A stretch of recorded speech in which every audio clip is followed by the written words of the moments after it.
Lord Cameron, thanks so much for joining us on Sky News. We really appreciate it. Pleasure. Good to be with you. It's quite a change in recent weeks for you. You're back in government, Foreign Secretary no less, here on Capitol Hill in Washington, whilst your former friend stroke foe Boris Johnson's not in government and facing a grilling in the COVID inquiry. It's quite a turnaround.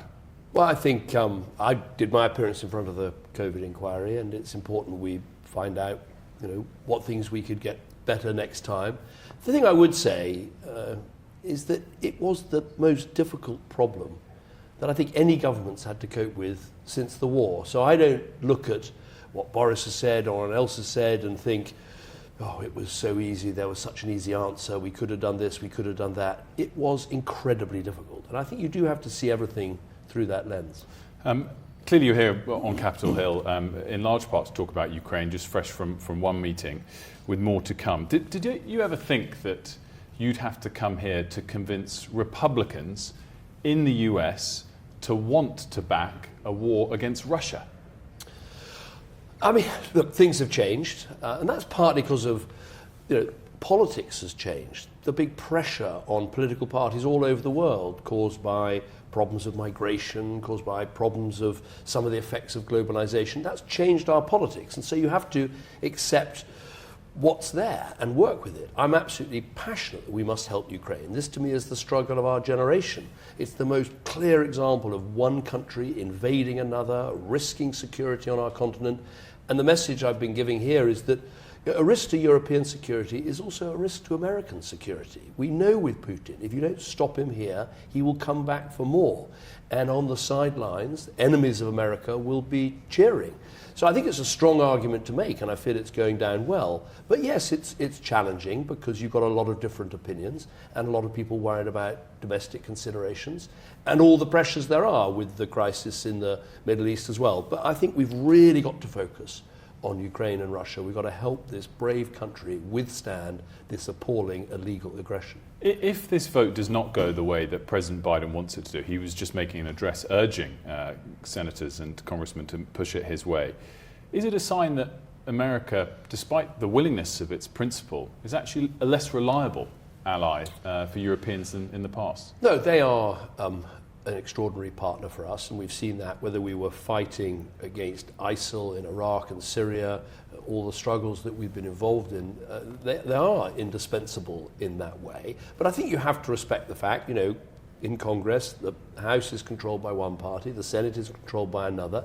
There's definitely a majority in here to back Ukraine, but it's made more complicated by the politics. And so you've just got to find that majority and get it through and get that money and get those weapons to the Ukrainians who so badly need them. If you hear from Republican lawmakers here that the practical way out is a negotiated solution, Putin keeping some of the land he seized in 2014, what will you tell them?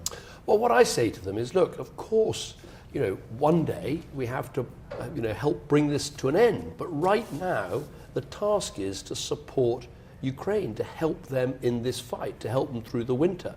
And what I've been saying to them is, stand back and look at the Ukrainian success. They've pushed the Russians back across the Black Sea. They've opened a maritime route for trade, so they're trading and exporting again, and their economy is growing again. It shouldn't be for us to say to the Ukrainians, now is the time to make this proposal or that proposal. Right now, what we've got to do is back them. I wanted to move on to the Middle East. And, a couple of days ago, White House National Security Advisor Jake Sullivan said, too many innocent civilians have died in Gaza. Do you think Israel needs to be more discriminate in what it's doing? We've said right from the start and have said continually that, look, we back Israel's right to defend itself, to go after Hamas. This is a murderous terrorist organization. I saw for myself the terrible things that they did on October the 7th. But we have said that, Israel has to have a regard for civilian life. They have to obey international humanitarian law, and specifically as they started in the south, not to repeat the tactics in the north. We've made those points just as the Americans have, and we'll continue to do so.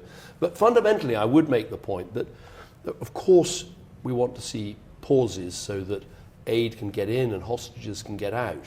But if you look at it from Israel's point of view, or in fact the world's point of view, if you stop this and Hamas is still in control of part of Gaza, there can't be the long-term solution that we want. This is a murderous terrorist organization that wants to kill as many people as it can, that doesn't believe in Israel's right to exist, and it can't possibly be a partner for peace. I'm sure you saw that President Erdogan of Turkey said earlier in the week that Prime Minister Netanyahu should face trial for war crimes. Presumably you would agree that after this ends, that should take place. There should be an assessment of both sides whether war crimes have been committed. Well, I think if war crimes are committed, that should be charted right now. That's what international humanitarian law is all about. But it's not individual countries that should declare whether this crime or that crime has been carried out. It's for the international bodies that exist that chart and do these things. But there's a fundamental difference you have to remember, of course, that Hamas whereas Israel uses its defences to try and defend its people, Hamas uses its people to try and defend its rockets. I mean, they have no regard for civilian casualties. They want as many civilian casualties as possible. So I don't see there's some sort of moral equivalence between the two. And Israel, it has to abide by international humanitarian law, and that's the point we keep making to it. And thus far you think they have? Our assessment, we actually have to make repeated assessments. We're not some large supplier of goods and weapons to Israel, but even the small amount we do, we have to make sure that in our view, according to the experts, they are trying to and succeeding in following international humanitarian law. Let's talk about China. Friend or adversary?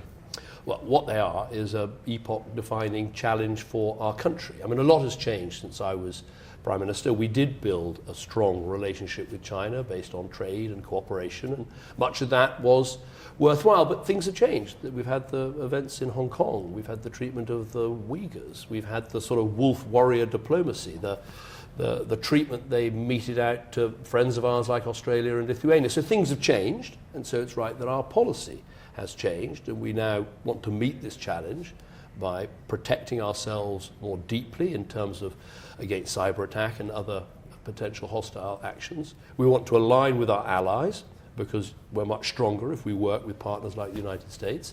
But yes, we still need to engage. And last week was a good example. I was at the COP meeting in Dubai to make sure we respond properly to the threat of climate change. We can't do that without China. So there are problems in the world that can't be solved without engagement with China. So there's necessary engagement that has to take place. What do you see your role as here in the US on China? Because I think it's fair to say that the UK has been a follower of the US policy. When President Trump turned against China, Biden's reinforced that. Would you like to see things ease a little bit? And will you urge people to you used the word constructive yesterday for your meeting with the foreign minister? Or do you think it's about appropriate at the moment? I think what it is a conversation between Britain and the United States that tries to align our interests and our approach to China, that recognises there's a big bit of that about protecting ourselves and making sure that we take the risks out of our relationship, as we did, for instance, when we took Huawei out of our telecommunications. But it is also about working about where we need to engage. I mean, President Biden recently had President Xi for a meeting in San Francisco, and part of that was about climate change, was about how do we try and make sure that these really big emitters of carbon set targets so that we can prevent dangerous global warming. That does require engagement. So I see where Britain can help is we have our own relationship with China, we have our own connections and contacts and history, and let's discuss that with America so that we can both protect ourselves but also engage where necessary. When you had your meeting yesterday with your foreign secretary counterpart in China, and you have to strike this new tone because, as you say, the facts have changed, is it awkward for you? Because you've started off as saying they're your friend in the golden era of friendship between the two countries, and in the years since you were Prime Minister, you've struck business deals there and been friendly on that level. So is it kind of an uncomfortable conversation for you? Things have changed. I mean, it's still useful to have the connections and the contacts. I mean, the Chinese foreign minister is someone I've known for, I suppose, almost a decade. And Did so he push back on you to say, where's this come from? No. Well, we had a very good conversation, but I was very clear that, while we still wanted to engage, there were some things that had changed, and there were one of the points, why do we have these relationships? I mean, obviously part of the point is so that you can talk about things you disagree about, as well as the things where you're trying to work together. And yesterday's conversation was a good example of that. There are some areas where we want to work together, particularly climate change and some of the trade issues. But there are other areas where we don't agree, where we want to raise issues, sensitive issues. But you have to have that relationship in order to do it. And the better you know someone and have a relationship with them, the easier it is to make those points. And you're comfortable pushing them where necessary? Yes, always have to. And that's not changed. Even during the Golden Era, where we had very strong relations with China, we would always raise human rights cases. We'd always raise individual cases. We never stopped doing that. And, the argument I made at the time, I'd still stand by, which is that if you have that relationship, you have those contacts and connections, you're able to raise those cases. I wanted to touch on the government's recently announced update on its Rwanda migration policy. Suella Braverman said earlier that if Rwanda flights don't take off, it's electoral oblivion for the Conservatives. Is this policy just designed to win votes? No, the policy is designed to deal with the problem of illegal migration. And it's interesting being here in the United States where you meet with the Republicans and they talk about this issue of how many people have come illegally over the border. I think we have to sort of take a step back for a minute and realize that really high profile illegal migration is incredibly destructive to public confidence in our immigration systems and in our politics as a whole. And that's why it's so important we address this. Now, what the Rwanda policy and other policies are designed to do is to stop the illegal, very visible migration of people coming in small boats from the north coast of France, arriving on the Kent coast, and never having to leave. And you can't put up with that. You have to stop that. You've got to stop the boats. And the way you do that is breaking up the people smugglers, breaking up the gangs, and effectively breaking their model. You've got to break the connection between getting in a boat, landing in Britain, and being able to stay. And that's what the Rwanda policy is all about. And what we've seen, and all credit to the Prime Minister, the treaty's been negotiated, the bill will be presented to Parliament, the pack of evidence about what is actually happening in Rwanda and all the changes they've made, and I've looked at that myself, will be published, because he is determined, and the government's determined, to deal with this problem of illegal migration. Clearly this is a policy that divides opinion and it appeals more to the right than the left. Robert Jenrick, as we were discussing just before we recorded this interview, has just resigned because he doesn't think it goes far enough. Should the Prime Minister cater more to the right of the party? Well, the Prime Minister will go on doing the right thing. That's one of the reasons I joined this government. I have great faith in Rishi Sunak, in his judgment and his values and the way that he runs the government. I'm sorry that Robert Jenrick has resigned. He was a good minister. But I think it's, in many ways, the background is we've just published an incredibly comprehensive set of proposals that are going to reduce the numbers of migration to the country. We've just managed to achieve, which many people thought we wouldn't, a new treaty with Rwanda, agreed, inside a very small number of weeks, which many people thought would be impossible. We're going to publish a bill which is going to put this policy beyond doubt, and crucially there's a pack of evidence about all the things that Rwanda does to obey human rights and not to return people to countries that they shouldn't and all the rest of it.